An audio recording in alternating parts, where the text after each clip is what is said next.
Yonatan Jakubowicz is the co-founder of the Israel Immigration Policy Center, which is broadly supportive of the government's policy on the African migrants.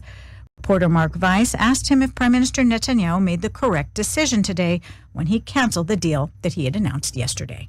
Well, I do think that the Prime Minister took the right decision. I think that the agreement he announced yesterday was not good enough. Israel sees the majority of these people as economic migrants, and we hope that we will see a larger number of people leaving while a certain number will stay in Israel. We hope that Israel can achieve better agreements with other countries, or to have these migrants go back to their home countries. Let's assume, for argument's sake, that you are correct, and that the overwhelming majority of Africans in Israel are actually economic migrants and not genuine refugees. Even if that is the case, where do we go from here?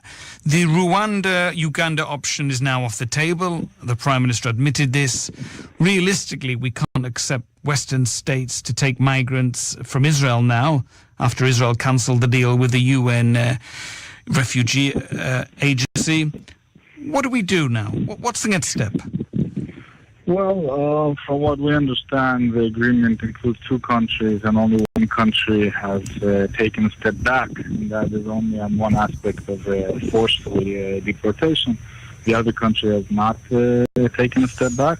But we have to understand that the majority of people that have left Israel, and over 20,000 migrants have left Israel in the last 4 years, have gone back to their home countries. And Israel, while it has technical difficulties, if we're talking about Sudan, Israel is the only country that cannot forcefully deport to Sudan, as opposed to the UK Home Office that deports people back to Sudan. Since we don't have economic relations, we're hoping that these people that have gone back in the past will go back to their home country through third countries. Not that they will stay there, just that they will pass through the third countries. And we believe that a large portion will go back to their country. As I said, over 10,000 people have gone back to Eritrea and Sudan from Israel, which strengthens Israel's position that a large portion, not all of them, are economic migrants. And we hope that anyone that hasn't submitted an asylum request, and the majority are not even asylum seekers, will go back to their country. We have to see how we get that to happen, but we believe it is possible. The Prime Minister, when he announced the cancellation this afternoon, said he will examine new solutions. Does your organisation, the Israel Immigration Policy Center, have any other ideas that haven't been tried so far? Any new ideas? Yeah, well, we've promoted a law that I think can be adopted from many other countries. It's called the deposit law.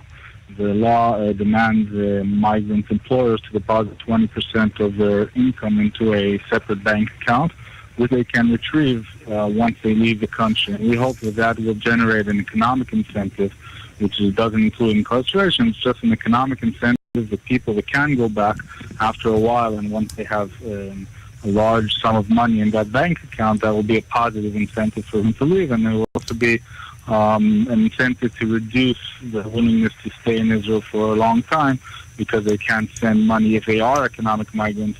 That money is aimed to be the money that they send back home, and we hope that will stop the outflow of money from Israel and reduce the economic incentives, both to stay here and to further come to Israel, if we're talking about people that are not genuine refugees. So we believe that can be one very important tool to make sure that people who can go back and are not genuine refugees will do so.